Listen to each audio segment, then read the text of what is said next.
Chapter 10.2 Products and Quotients of Functions. A combined function of the form y equals f of x times g of x represents the product of two component functions f of x and g of x.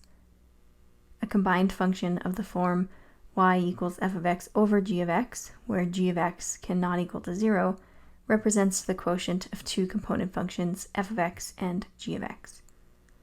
Products of functions can be written two ways: h of x equals f of x times g of x, or h of x equals f times g of x.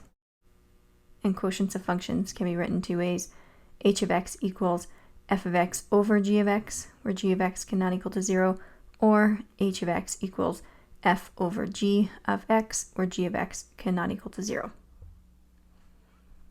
A summary: the domain of the product and quotient of functions is the domain common to the component functions.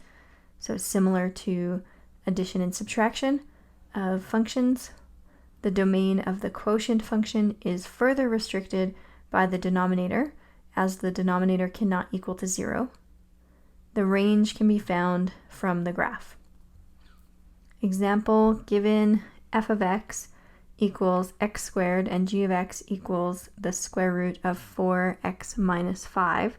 Determine h of x equals f of x times g of x. State the domain and range of h of x. So h of x is the product of f of x, which is x squared, and g of x, which is the square root of 4x minus 5. We're multiplying here, we can drop these brackets. H of x equals x squared times the square root of 4x minus 5.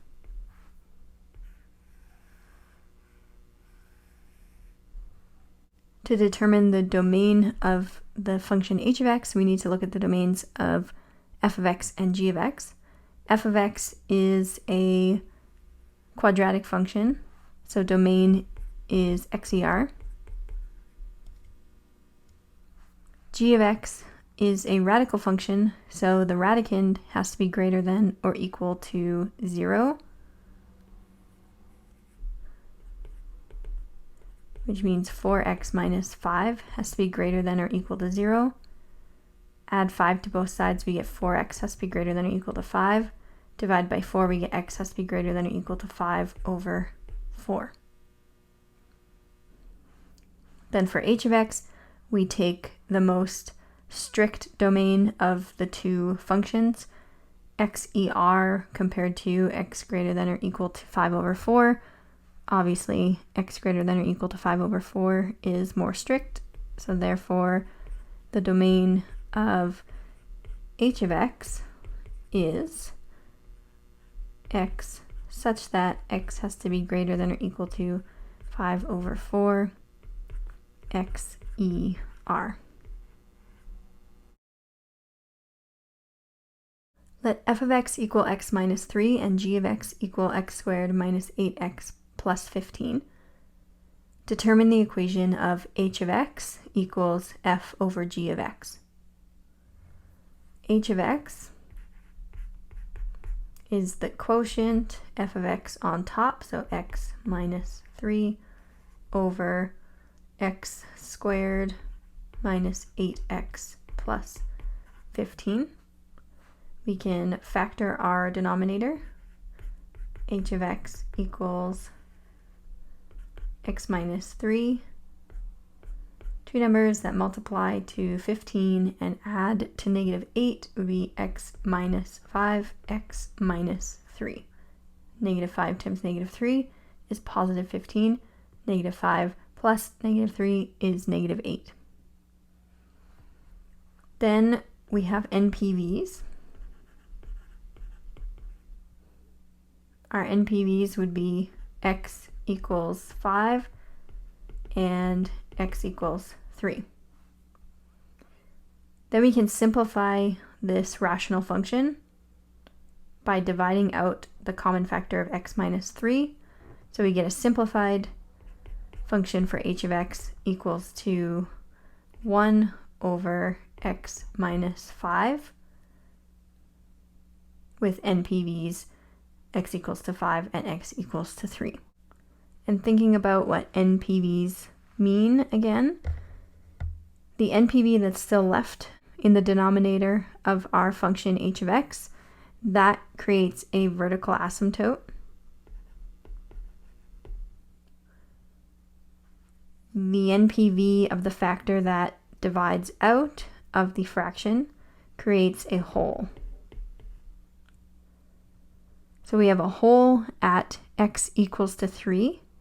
We need to figure out the y value of that whole.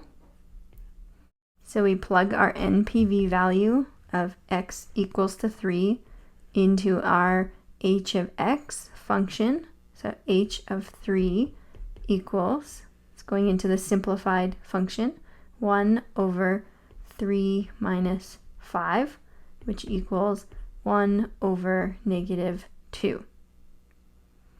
Then our whole is at x equals to 3, y equals to negative 1/2.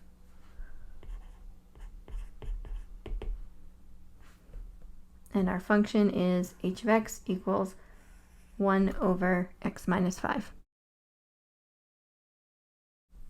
Part B, sketch the graphs of f of x, g of x, and h of x, and state the domain and range of h of x. F of x, x minus 3, that's a linear function. It has a y-intercept at negative 3, so we can start there. And it has a slope of positive 1. Up 1, right 1, up 1, right 1, up 1, right 1, so on. And if we wanted to go down from our y-intercept, it'd be down 1, left 1, down 1, left 1. Then we can join our points with a line.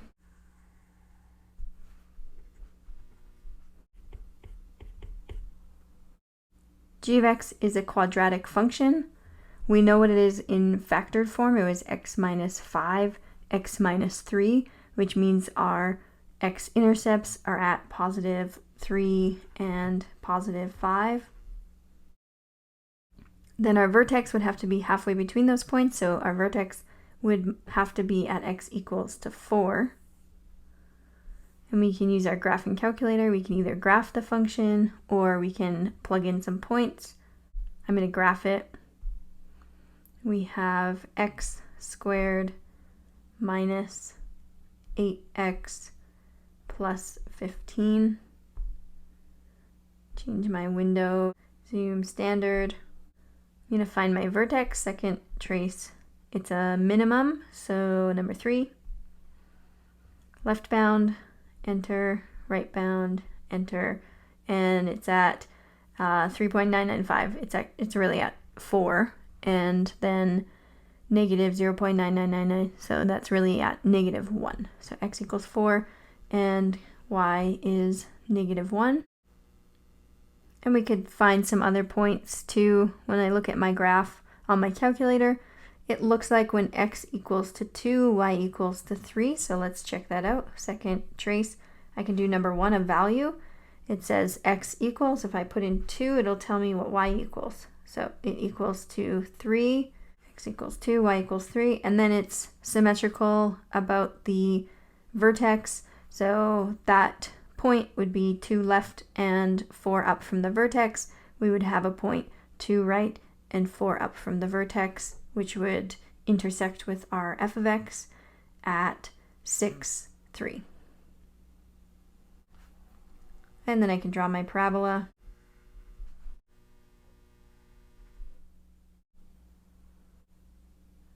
Next, I can draw the function 1 over bracket x minus 5, close bracket. And here's what we get. We know that we have our vertical asymptote at x equals to 5.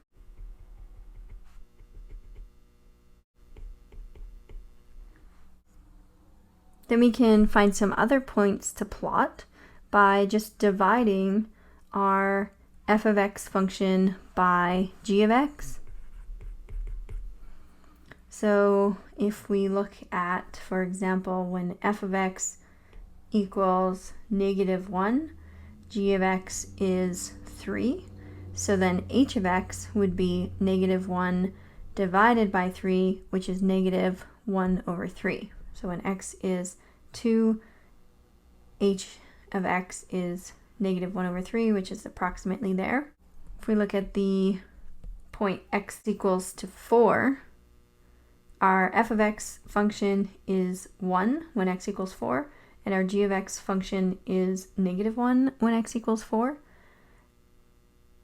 1 divided by negative 1 is negative 1, so our h of x function will be at negative 1 when x is equal to 4. We also have a horizontal asymptote at the x-axis.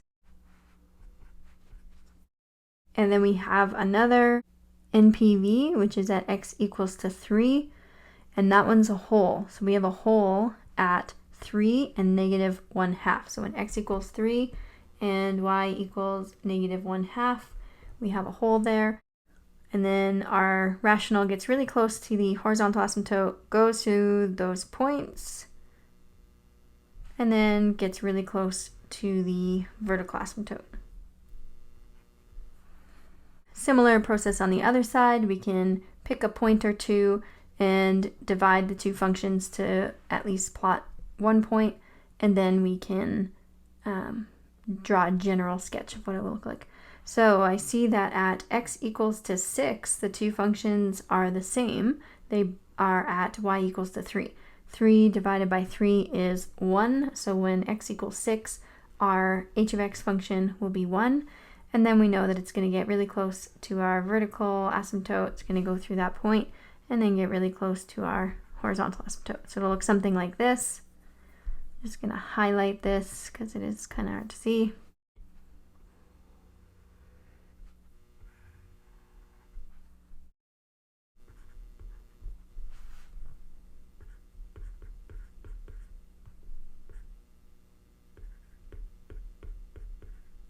And there's our hole at 3 and negative 1/2. And that's our function h of x. We also need to state the domain and range of h of x. The domains of the original functions are both xer, but when we divide by g of x, we get two non-permissible values because we can't divide by 0, and the places where g of x equal to 0 are when x equals 3 and x equals 5. So our domain for h of x would be x such that xer, x cannot equal to 3 and 5. So all real values except for 3 and 5. And then our range we get just by looking at the graph, y such that it's going up forever, it's going down forever. So y er, but we have a horizontal asymptote at y equals to 0, so y cannot equal to 0, and also we have a hole when y is equal to negative 1/2, so y cannot equal to negative 1/2. Part C, what is the relationship between the graph at f of 2, g of 2, and h of 2? So looking at our graphs here, when x is 2, should be here, f of 2 is negative 1.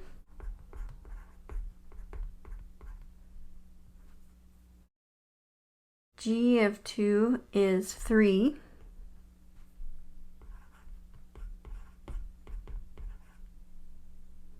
Then h of 2 equals f of 2 divided by g of 2, which equals negative 1 over 3.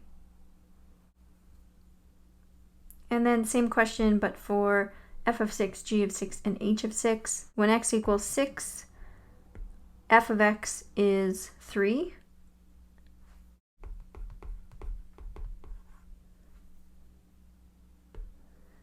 At x equals to 6, our quadratic, g of x is also at 3.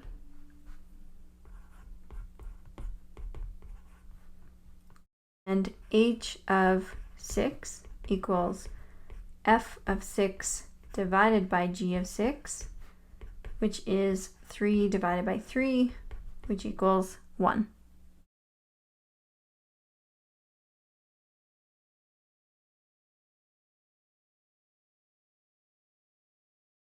Use the graphs of f of x and g of x below to evaluate the following. F times g of -1 means f of -1 times g of -1. Looking at our function f of x, which is the linear, when x is -1, we have a y value of -4. G of -1, when x is -1, on our function g of x, our y value is +5.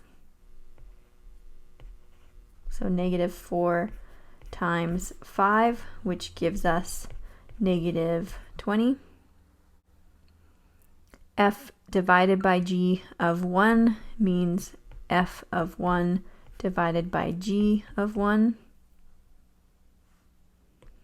Starting with our function f of x, when x equals to 1, f of x is 2. G of x, when x equals to 1, g of x is -3. So f divided by g of 1 is -2/3. G over f of 0 means g of 0 over f of 0. So g first this time at 0, g is equal to 0. F of x, when x equals to 0, f of x is equal to -1. So we have 0 divided by -1, which equals 0. And then g times f of 3 means g of 3 times f of 3. Starting with g of x, g at x equals 3, g of x is -3. And then f of 3, when x equals 3, f of x has a value of 8. -3 times 8 is -24. Given f of x equals x squared, g of x equals 4x minus 5, and h of x equals the square root of x minus 1, determine each combined function. State any restrictions on it. So y equals f of x times g of x times h of x. Y equals f of x is x squared times g of x, which is 4x minus 5, times h of x, which is the square root of x minus 1. We can multiply the x squared into the binomial. We get y equals 4x to the power of 3 minus 5x squared. All of that times our square root, x minus 1. Then we can multiply our radical into this binomial, and we get y equals 4x to the power of 3 times the square root of x minus 1 minus 5x squared times the square root of x minus 1. And we're also asked to state the domain for the combined function. Again, the domain of a combined function is the most restrictive domain of the functions it's made up of. So our first function, f of x equals x squared, would have domain xer, it's a quadratic. Our second function is a linear, it would also have domain xer. And our third function is a radical, so the radicand has to be greater than or equal to 0, which means x minus 1 has to be greater than or equal to 0. And if we add 1 to both sides, then x has to be greater than or equal to 1 is our domain. The most restrictive of those domains is x greater than or equal to 1, so that is the domain for our combined function, x such that x is greater than or equal to 1, xer, close the bracket. b, y equals g of x times h of x over f of x. Y equals g of x is 4x minus 5. H of x is square root of x minus 1. And f of x is x squared. In this case, we have NPVs, or an NPV. X equals to 0 would be an NPV, as if x equals to 0, then x squared is 0, then our denominator is 0, and we can't divide by 0. So x equals 0 is an NPV. We could multiply the radical into these brackets, and then we get y equals 4x square root x minus 1 minus 5 square root x minus 1 over x squared. And our domain would be the most restrictive of our three functions, but also when we're dividing by a function, we have to make sure that that function is not equal to 0. So we can't have x equal to 0, but our domain x greater than or equal to 1 would also ensure that x is not equal to 0. So that would be fine. Domain is x such that x is greater than or equal to 1 XER. And let's just write a note here. This includes x can't equal to 0. So no further restrictions. If we had, let's say we had an NPV of 3, we would have to say x greater than or equal to 1, x cannot equal to 3. But in this case, our NPV is 0, and our restricted domain is greater than or equal to 1, which already excludes x being 0, so we don't have to worry about it. If h of x equals f of x times g of x, and f of x equals 2 minus x, determine g of x if h of x equals x squared minus 2x. State any restrictions on x. So h of x equals f of x times g of x, but h of x also equals x squared minus 2x. So instead of writing h of x, I'm now going to plug in x squared minus 2x for h of x. It's equal to, I also know that f of x equals 2 minus x, so I'm going to plug that in. 2 minus x is my f of x times g of x. I'm trying to determine the value of g of x, so if I divide both sides by 2 minus x, then I can get g of x by itself. So then I have g of x equals x squared minus 2x over 2 minus x. So now we have a denominator with a variable, so we need to state our NPVs. 2 minus x, when is that equal to 0? When x equals 2. So our NPV is x equals to 2. I can simplify my fraction. I can factor the top, x times x minus 2, and then over 2 minus x. The two binomials, x minus 2 and 2 minus x, they are not the same. We cannot divide them out as they are because the order of subtraction changes the value, but we can switch the order of one of them by factoring out a negative. So if I take 2 minus x and I want to be able to switch the order, I factor out a negative and then I can write it as x minus 2.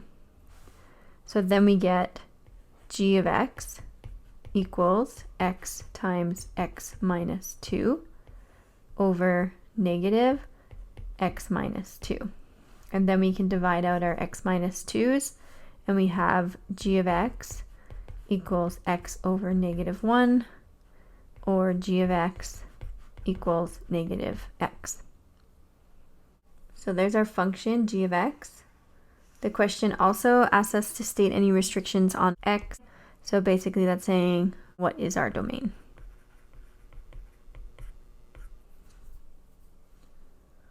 F of X is a linear function. That means domain is XER.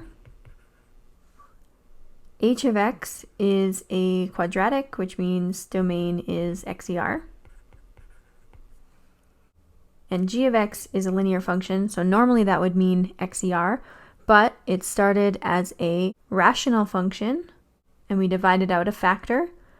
So we have to remember that we have an NPV of X equals to 2. So our domain would be X such that XER, all the real numbers, but X cannot equal 2.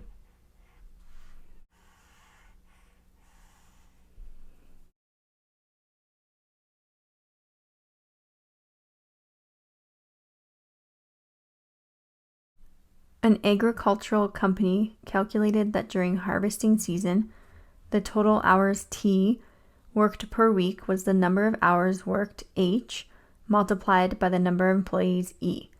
The functions H of W equals 10 plus 0.4W represents the hours worked per week, and the function EW equals 30 minus 2W represents the number of employees, where W is the number of weeks from the start of harvesting.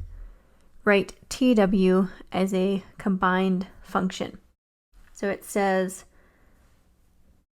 the total hours T worked per week was the number of hours worked H multiplied by the number of employees E.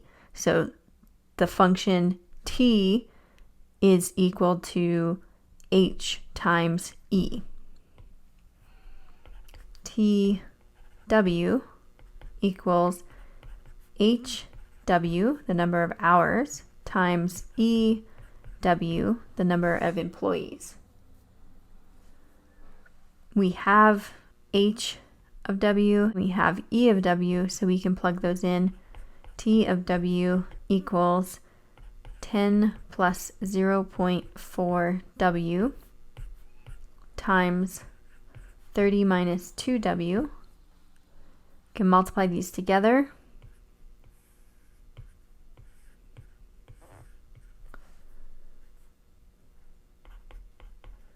TW equals 10 times 30 is 300. 10 times negative 2W is negative 20W.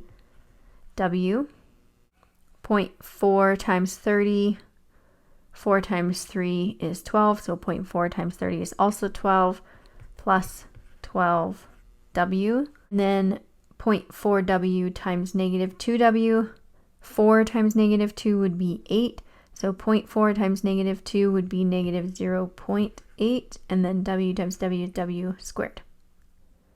Combine our like terms, we get TW equals, I'm going to put it in standard form, negative 0.8 W squared. Negative 20 plus 12 would be negative 8 W plus 300.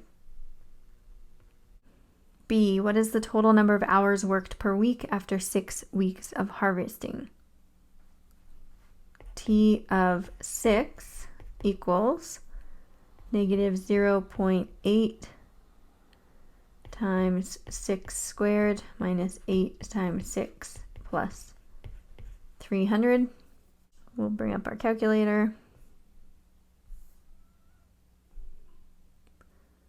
Negative 0.8 times 6 squared minus 8 times 6 plus 300 gives us 223.2.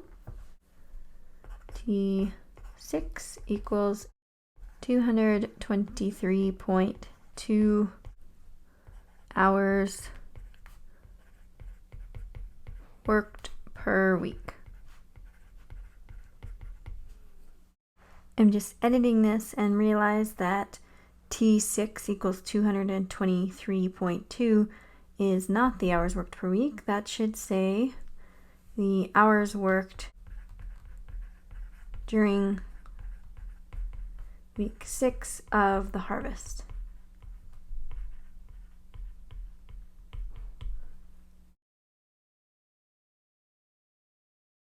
Part C, during which week number will the harvesting end? Explain. So when the harvesting ends, the hours worked would be 0, because if there's no more work to do, you're done harvesting. So when is total hours worked equal to 0 is what we want to know. So our function TW, when is it equal to 0? 0 equals negative 0.8 W squared minus 8W plus 300. We want to solve algebraically. We could use the quadratic formula. We could factor. I'm going to factor this one. I'm going to start by factoring out negative 0.8. That gives me W squared. Negative 8 divided by negative 0.8 is 10, so plus 10W, and then 300 divided by negative 0.8 is negative 375.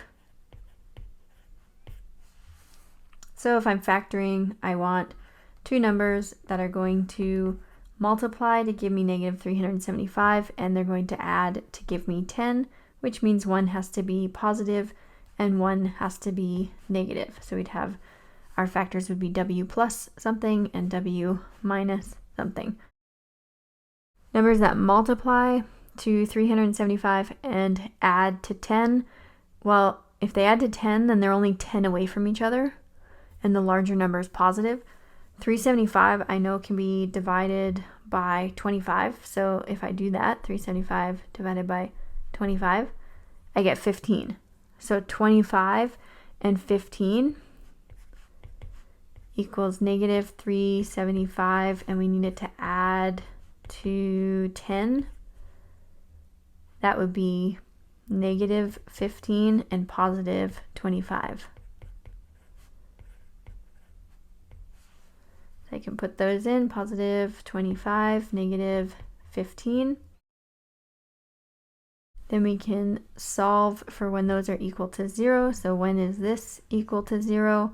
When W equals negative 25. And when is this factor equal to 0? When W equals 15.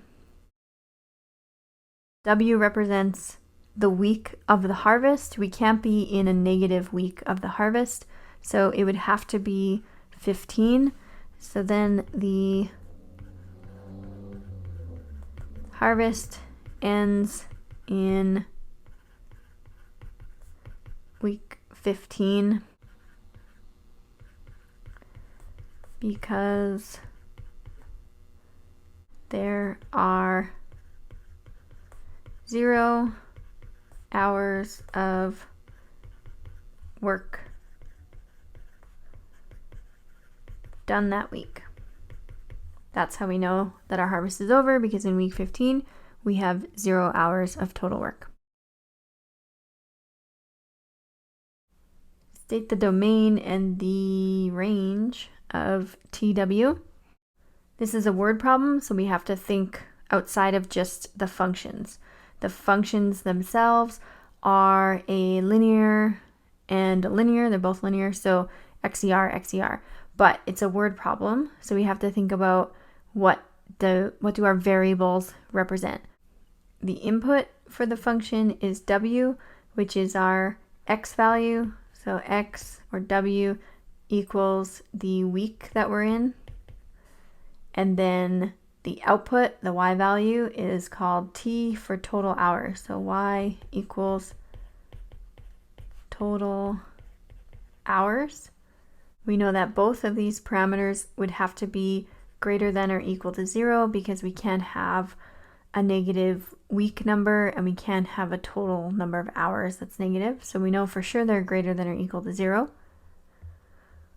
If we want to be really specific for this situation, we can graph our function.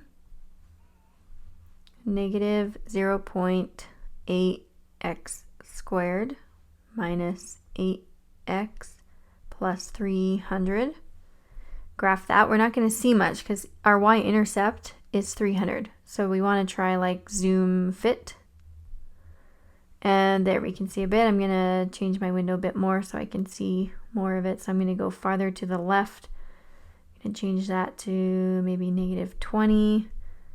I'm going to change that to +20 so I see farther left and right. Then I'm going to change my Y min to 0. And I'm going to change my Y max to maybe 500. And maybe I'll count up by 50. And then graph. And here's what I see.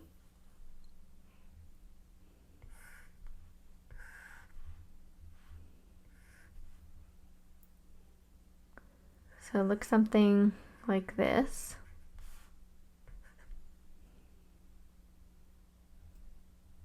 Our y-intercept is at 300. We know that our x-intercepts were at -25 and at +15. But for this situation, we're only interested in quadrant 1 because we want our x values and our y values to be positive, since we're talking about the week number for the x value and the total number of hours worked for the y value. So we really only care about this portion of the graph, and everything else is useless to us. So what are the domain and range for that portion of the graph if we want to be really specific to this question? So domain x such that the least number of weeks we could have would be week number 0. We start at week 0 is less than or equal to x is less than or equal to when does the harvest end at week 15. And then it only includes real numbers, so x ER. So all the real numbers between 0 and 15. And then the range y such that, again, the least number of hours worked would be 0 is less than or equal to y is less than or equal to the most number of hours worked in quadrant 1 is 300 at the y-intercept. So less than or equal to 300 YER.